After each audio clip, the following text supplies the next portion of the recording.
Howdy, this is Mark from Wiki Design. Today I'm going to cover the new updated Google PageSpeed Insights tool. This tool is going to help you optimize your website so you can start ranking better in Google. This tool was just updated in November 2018. So you can visit the URL below in the description, and while you're in there you can download our SEO checklist. This is going to give you our top 10 must-haves to help optimize your website. So once you go to the URL, you will enter in the website that you want to run the audit. Once you put the website in there, click Analyze, and it's going to kick out a score. So I ran this for our homepage, wikidesign.com. So once you get there, you'll see two tabs up here, mobile and desktop. Desktop is one speed and mobile is one speed. So the whole purpose of this tool is to get in the green. Google's said once you're in the green, you're good. You don't have to try to, get 100. 100's great, but pretty difficult to get, especially on mobile.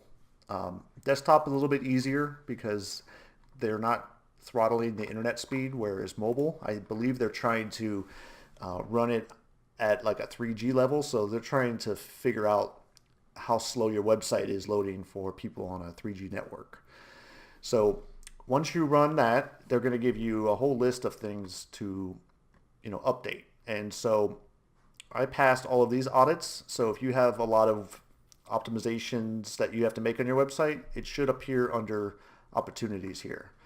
So what I'm going to do is give you just like 3 or so of the top audits that you want to really pay attention to. So one of the first things you want to make sure that you are passing is right here. It's called the server response time. So I believe Google wants you to be under 600 ms. So what that means is they want you to make sure you're below that 600 ms before they give you the green. What that means is the time to actually ping your server needs to be under a reasonable time. So if you're on a shared server, that's going to fluctuate quite a bit. You might hit that once in a while, but if you're on a cheap shared hosting, it's going to be hard to get this. So I'll never recommend a shared hosting. I believe once you go to VPS and above, you should be able to hit this with no problem. So that's one of the most important ones is your host. The next one is your image sizes. There's kind of two things you can look at here. Your image sizes, you want to make sure they're optimized. And there's a lot of tools online that will help you optimize your images. So you want to make sure your images, I kind of have a rule of thumb, or no more than like a meg is a lot. If you can get it below, 500K for each image, that's key. And then you can even optimize them even more. 200K, 300K, 20K, whatever you want to get, the lower the better without losing quality really. And another optimization for images you can look into is what they call lazy loading. And Google's starting to really penalize pages that don't have this. I actually just enabled this on our website because they were dinging us quite a few points. Basically what this means is they want you to load the images as the user needs them. So for example, if your website is, let's say, 2 megs of images, and above the fold, which means the first screen that the user sees, let's say there's only one image on there, and let's say there's 4 or 5 megs below that.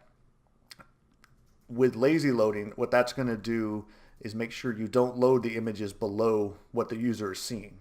Because there's times, especially on mobile, when you don't want to load up 5 megs worth of images. You just want to load up the one that you're seeing.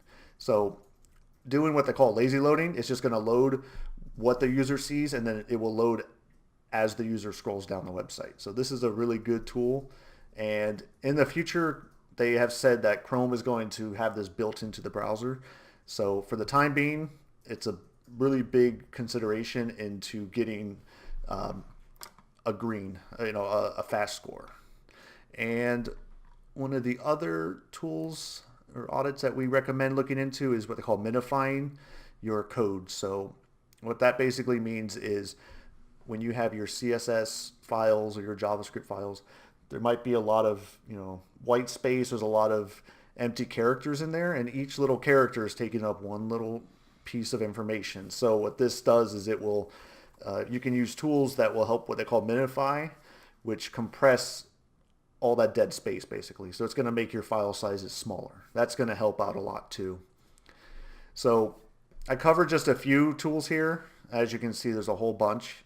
And the good thing about what Google's doing with this tool is they give you a page, and you can click learn more, and it will give you detailed information on how to fix the problem. So like I said, the goal is to make sure you're in the green and you're good to go. Yeah, so those are just the top 3 that we recommend you look into. So make sure you visit the checklist that we have in the description below. This is going to give you our top 10 with more details. So I hope this video helps you, and make sure to visit our website at wikidesign.com. Thank you.